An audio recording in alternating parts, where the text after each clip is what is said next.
Olá pessoal, tudo bem? Então, hoje vou falar sobre necrose avascular da cabeça femoral ou osteonecrose. Ela é uma doença que atinge a parte da vascularização da cabeça femoral. Então, existe uma interrupção da irrigação para a cabeça femoral. Havendo essa falta da irrigação, o tecido ósseo ele acaba morrendo, porque não tem oxigênio, não tem os nutrientes. E havendo a morte do tecido ósseo, o osso ele acaba enfraquecendo. Porque o osso acaba enfraquecendo, ela acaba atingindo a cartilagem articular através do colapso, que a gente chama. Então é importante você saber que ela não é uma doença que atinge a cartilagem articular, mas sim ela atinge a parte óssea, através da circulação. Pessoal, lembrando, se possível você pode dar um like se você está gostando desses vídeos, você pode estar compartilhando com seus amigos e se inscrevendo aqui no canal também. Isso é muito importante para a gente ver que realmente o nosso trabalho está sendo bem feito. Tá? Então, geralmente essa doença acomete os homens, uma faixa etária mais ou menos de 20 a 50 anos de idade. 50% dos casos ele é bilateral, então muitas vezes o paciente chega com uma dor no quadril direito, né? A gente faz o diagnóstico e tudo mais, no lado esquerdo você não sente nada, mas quando a gente pede uma ressonância, que eu estava falando depois do exame, ele aparece. Então 50% dos casos são bilaterais. Em relação às causas da necrose vascular, ela se divide em dois tipos. Aquelas traumáticas, onde existe um trauma na região do quadril, e as atraumáticas. Em relação às traumáticas, as duas mais comuns é a fratura do colo do fêmur, onde existe uma disruptura da vascularização que vai nutrir a cabeça do fêmur pela fratura, e a outra seria a luxação, onde a cabeça ela acaba saindo do acetábulo, existe uma incongruência articular. E com isso também altera a vascularização da cabeça, havendo a doença. E nas causas atraumáticas, existem as três principais, que seria a ingesta excessiva de álcool, pacientes alcoólatras, geralmente bebidas destiladas, né? Existe um excessivo uso do álcool. Outra causa comum é o uso do corticoide. Então, os trabalhos mostram que pacientes que usam altas doses em baixo período, um período curto aí, pode haver essa necrose. Até está saindo alguns trabalhos mostrando agora com a pandemia do Covid, né, que é utilizado o corticoide, muitas vezes em algumas doses mais elevadas, podendo ter relação isso com a necrose vascular. Então a gente começa a receber no consultório os pacientes com dor e a gente vai fazer o exame e vem a ressonância. Os trabalhos também estão mostrando isso. E outra causa também, falando sobre o Covid, é a parte da coagulabilidade. Isso também está influenciando na parte da vascularização da cabeça femoral e levando a uma necrose vascular. Então são as duas causas, a alteração da coagulabilidade e o uso do corticoide. E 25% dos casos, eles são idiopáticos. O que seria isso? A gente não sabe a causa que levou isso. Tem trabalhos mostrando atualmente já o fator genético, isso também está sendo falado em trabalhos já científicos novos. Outras causas que a gente vê, só que menor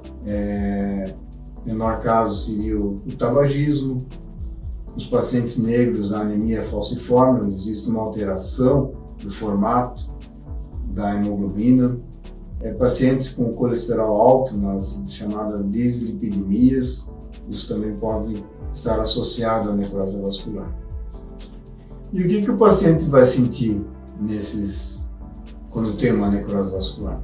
Geralmente é uma dor na articulação do quadril, comum como todas as outras patologias, então uma dor na região da virilha, irradiada para a coxa. Mas o que tem um pouco diferente é que essa dor ela é progressiva e ela não melhora com repouso. Mesmo você estando em repouso, deitado, sentado, a dor continua ali, como se fosse uma dor de dente, né? Isso é devido à alteração que existe dentro da cabeça femoral, existe um aumento da pressão ali dentro, e ela fica realmente como uma dor de dente ali, incomodando. Isso é numa fase inicial. E numa fase mais tardia da doença, a gente pode ver até a perda do movimento do quadril, né?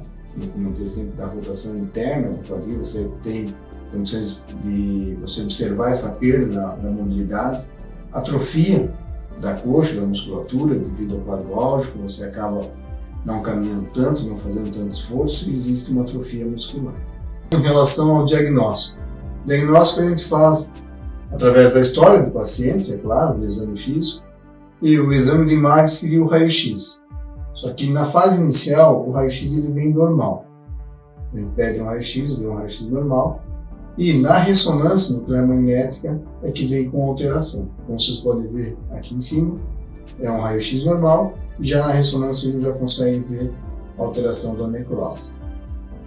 Já numa fase tardia, onde existe a fratura da cabeça femoral, né? Aí sim a gente consegue ver incongruência articular, ou então, no caso mais avançado, uma artrose. Aí o raio-x nos ajuda.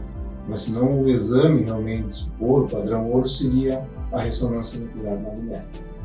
Em relação aos critérios para avaliação desse paciente, para ver o prognóstico, existe o tamanho da lesão, que é muito importante. Se é uma lesão pequena, o prognóstico dela vai ser melhor do que uma lesão grande. A localização dentro da cabeça femoral, se ela é na região medial, se ela é na região lateral, se ela é numa região de carga da articulação do quadril. A causa também ela é importante, influencia bastante. A gente viu nos trabalhos científicos mostrando onde a causa é o alcoolismo, o prognóstico dela é ruim. E, é claro, a fase em que se encontra a doença, né? Se você pega um paciente já numa fase tardia, onde já tem a fratura subcondral ou já tem uma artrose, você não tem mais o que fazer. Em relação ao tratamento, existe o tratamento conservador, que é o não cirúrgico, né? Dentro do tratamento conservador, a gente começa retirando a carga do paciente, isso alivia um pouco o quadro de dor, entra com medicamentos, os analgésicos. Geralmente, pacientes que a causa é devido ao colesterol alto, o paciente já está tomando medicamentos para baixar esse colesterol. No caso, pacientes que têm problema de coagulabilidade já está usando seus anticoagulantes.